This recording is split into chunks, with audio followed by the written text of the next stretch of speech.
ખોખરો શું ખાશો? ખોખરો તો ખાય જ ને, ઉત્તરાયણ મારા વગર અધૂરી છે. તમે બધાય તો મારી અંડર માં આવો. એ ભાઈ તારું બેલેન્સ વિકાય ને તે બેલેન્સ માં લાવવા મારો ઉપયોગ થાય છે, એટલે ઉત્તરાયણ મારા વગર અધૂરી છે, સમજો? હાલો હાલો આમ જવા દો. મારા વગર તમે કોઈ આકાશમાં ઉડી ન શકો, એટલે ઉત્તરાયણ મારા વગર અધૂરી છે. બેટા તારી પેઢીઓ મારી ઉપર વીંટળાય છે હો ને, મારા વગર તો ઢીલ દેવાય જ નહીં, એટલે ઉત્તરાયણ મારા વગર અધૂરી છે. એ પતંગ કપાઈને તમે બધા મને વગાડે છે એટલે ઉત્તરાયણ મારા વગર અધૂરી છે. અરે ભાઈ માણસો વાગ્યાથી ઉપર ચડે ને સૌથી પેલા મને ચાલુ કરે છે. હું આખો દી વાયકા રાખું, મારા વગર તો વાઇબ જ નો આવે, એટલે ઉત્તરાયણ મારા વગર જરૂરી છે, સમજ્યા? અમને ભૂલી ગયા છો, અમને ખાધા વગર તો માણસોની ઉત્તરાયણ સાવ અધૂરી છે. ના હો, મારા વગર ઉત્તરાયણ અધૂરી છે.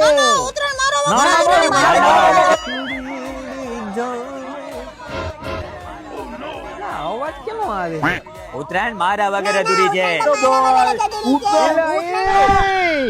આ ભાઈ આવી ગયા, આપણે આને પૂછી લઈ. ભાઈ ઉત્તરાયણ અમારા બધા માંથી કેના વગર અધૂરી છે, તમે જ કયો. સવાલ વગર ની વાત છે, મારા વગર.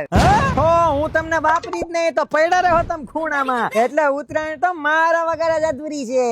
ઓ છોકરો, હે? આ કોણ બોલ્યું?